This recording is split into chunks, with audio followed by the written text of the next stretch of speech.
Assalamualaikum warahmatullahi wabarakatuh.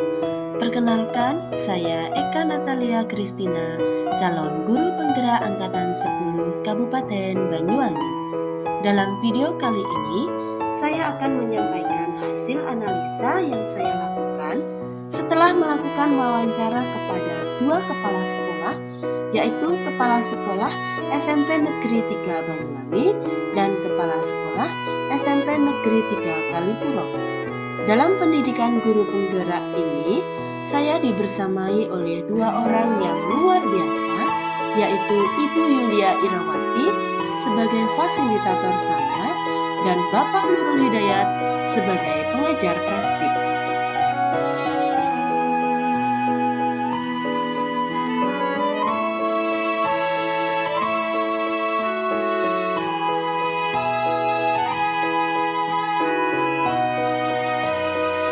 Bahan-bahan sebagai dasar nanti pengambilan keputusan. Selanjutnya dari data-data itu melakukan uji kebenaran dan uji kesalahan. Harus diuji ini benar. Menurut Bapak dianggap paling efektif dalam pengambilan keputusan tersebut? Karena ini masalah dilema etika ya, maka menurut saya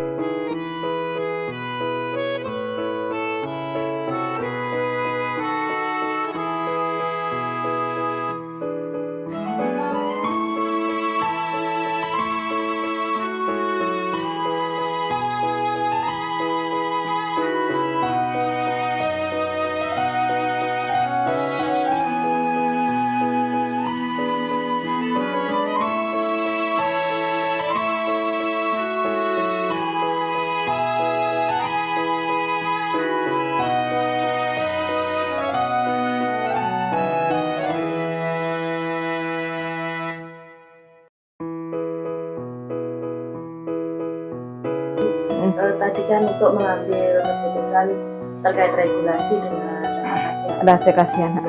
Untuk akhirnya dapat menghasilkan keputusan seperti itu, Budwi, langkah-langkah atau prosedur seperti apa yang biasanya Budwi lakukan?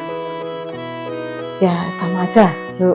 Ya langkahnya satu, yang jelas kan diidentifikasi penyakitnya seperti apa, didiagnosis lah ya.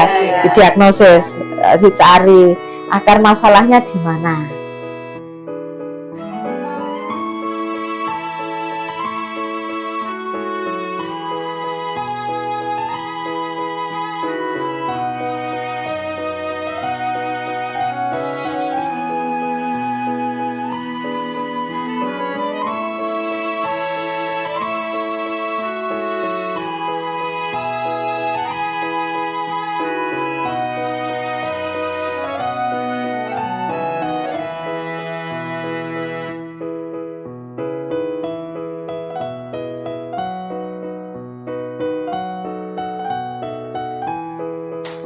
Hasil analisa saya setelah melakukan wawancara kepada kedua kepala sekolah tersebut, yaitu pertama, ketika dihadapkan pada dua keputusan yang sama-sama baik dan benar, serta mengandung nilai kebajikan, maka akan dianalisis lebih dalam mana keputusan yang memberikan manfaat lebih kompleks, resiko paling kecil, serta dapat berlaku untuk jangka panjang. Kedua, prosedur dalam membuat keputusan. Kedua kepala sekolah tersebut sama-sama menganalisa terlebih dahulu, kemudian melakukan musyawarah bersama para pemangku kepentingan di sekolah seperti wakil, urusan, guru, dan tenaga kependidikan yang sekiranya perlu terlibat dalam penanganan kasus tersebut.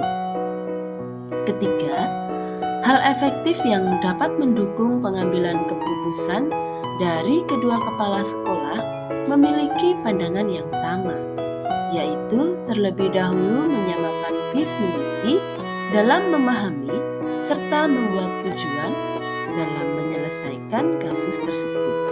Dengan begitu, maka adanya gesekan akan perbedaan pendapat dapat diminimalisir. Kemudian yang keempat, kedua pemimpin sekolah tersebut juga menyampaikan bahwa pihak-pihak yang dapat membantu menyelesaikan suatu kasus dilema etika adalah warga sekolah itu sendiri, seperti wakil, urusan, guru, dan pendik yang mana akan selalu dilibatkan dalam forum musyawarah dalam pengambilan keputusan, serta tidak lupa melibatkan pemangku kepentingan yang bersangkutan. Kelima, dari hasil wawancara dengan kedua kepala sekolah ini, saya mendapatkan pembelajaran bahwa pengambilan keputusan dalam suatu lembaga perlu melewati proses koordinasi atau musyawarah dengan warga sekolah tersebut. Dengan musyawarah dan kolaborasi, maka kita dapat memperoleh masukan dari berbagai pandangan yang bisa kita kolaborasikan untuk menghasilkan suatu keputusan terbaik bagi semua pihak. Refleksi yang dapat saya ambil dari kegiatan ini, yang pertama, hal menarik yang saya peroleh dari wawancara adalah sebagai seorang pemimpin, dalam hal ini kepala sekolah, dilema etika seringkali muncul dalam keseharian.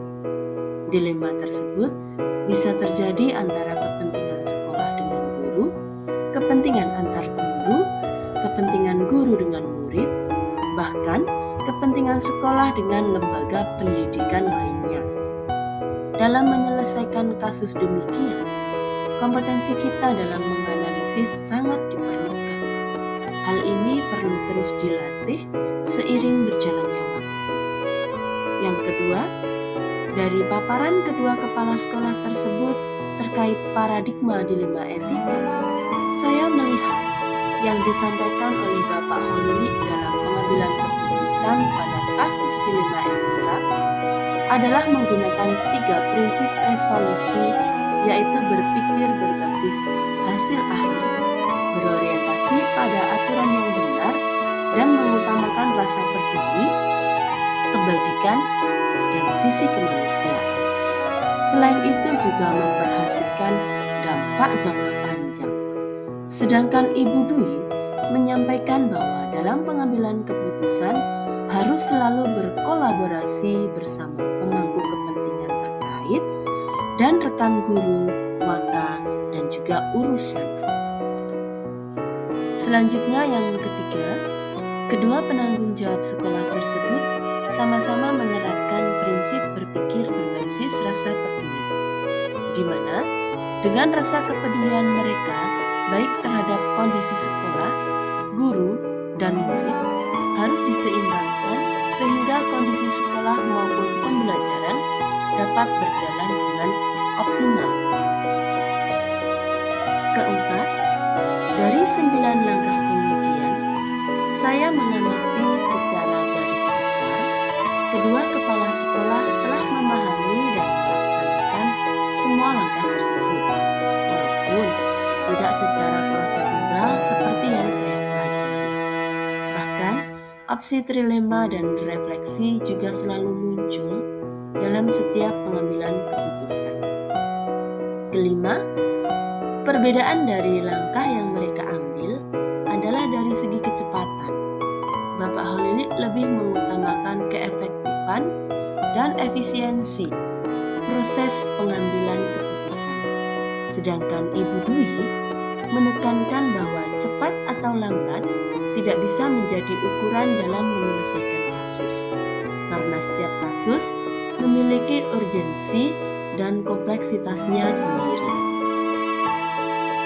Yang keenam, rencana ke depan yang akan dilaksanakan oleh kedua kepala sekolah tersebut, yaitu selalu mengutamakan koordinasi dalam penyelesaian permasalahan dilema etika dengan warga sekolah, yaitu dengan selalu menyamakan visi dan misi dalam membuat keputusan. Ketujuh, dari semua konsep tentang pengambilan keputusan dalam dilema etika yang saya pelajari di pendidikan guru penggerak, serta dari wawancara dengan kepala sekolah, saya merasa semakin memahami penerapan paradigma, prinsip, maupun 9 langkah pengujian keputusan. Hal ini dapat menjadi modal saya ketika saya dihadapkan dengan dilema etika, baik yang berkaitan dengan rekan guru maupun murid. Saya meyakini bahwa keterampilan dalam pengambilan keputusan dengan dilema etika akan terus berkembang seiring waktu kita dihadapkan berbagai permasalahan yang ada. Demikian pemaparan hasil analisa dan refleksi wawancara yang telah saya lakukan kepada 2 kepala sekolah dari SMP Negeri 3 Banyuwangi dan SMP Negeri 3 Kalipuro. Terima kasih. Wassalamualaikum warahmatullahi wabarakatuh. Salam guru penggerak, tergerak, bergerak, dan menggerakkan.